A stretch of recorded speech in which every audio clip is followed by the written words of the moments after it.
In the food technology, what I want to talk about was our experience with what is known as alternative, well, uh, non-wheaten flour. We operated at a time when there was that very controversial uh, action by the government to place a ban on the importation of wheaten flour. My understanding, it has never been public, but my understanding as to the background to that was a problem that the government had with the American government at the time surrounding Cuban troops who were going to Angola. And as part of the you can call it a penalty, the American government withdrew from us the privilege of the PL 480 access to wheat. Now, the PL 480 is a concessionary arrangement that allows our countries to buy wheat and to mill it. If you look in every Caribbean country, there's a flour mill, but we don't grow wheat. What supplies those flour mills is the wheat that we get on the concessionary terms from the USA under the PL 480. So after that was removed, I understand that the government said, okay, we will be self-sufficient. We'll ban wheat and flour. And that is my understanding of what led to it.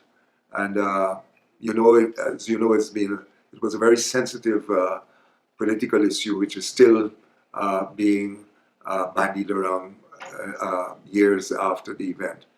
Anyway, we had a challenge to come up with a replacement for wheat and flour. What a challenge. We looked at all sorts of flours, cassava flour, which was our major one. We looked at sweet potato flour. We looked at Edo flour, all of the root vegetables. And try as we might, we couldn't get bread, which was what we were anxious about. Making bread with cassava flour, making roti with cassava flour. And dear Esme Gordon, late Esme Gordon, again, who was in charge of the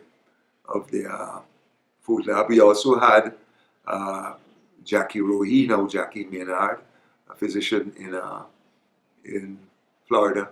There were two people in that lab, working day and night. And every day we be hopeful. We said we will try and mix it with dried okra for a gum that would behave like gluten. No dice. We just were not successful with that experiment. What we were successful in doing, however, was promoting the use of local flours, particularly cassava flour. And we got engaged, our technical people rehabilitated a cassava mill that the government had operated earlier and at Parika, near to where my mother lived. And we were very happy that Banks DIH took over that mill. And for years, cassava flour was the base input into some of their snack foods.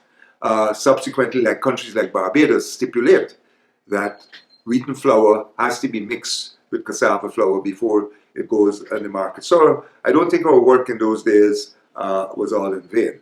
But let me tell you something. Remember I spoke earlier about the experience we had with the clay body and why we felt it didn't work. Now, here again, on reflection, we were trying to do the impossible. We were trying to get cassava flour to behave like wheaten flour. And that was a non-starter. Our focus in that research should have been what are the products that we can make with rice flour, cassava flour, Edo flour, etc., that are marketable and palatable and that people would accept. Of course, such work would take a long time before it comes to fruition because it has to be accompanied by a very significant public education and outreach program to get people on your side. If you look at the supermarkets today, some of the most expensive cereal products are rice flour, rice cereal. People with gluten sensitivities, rice products. So we were, trapped in this mindset that we have to get these flours to give us a bread. that is no different from wheaten bread. And we were doomed to failure, which we failed. But as I said, now when I look around the shelves, I feel that we had an opportunity there, but the time wasn't really right for us to move that opportunity to its final conclusion.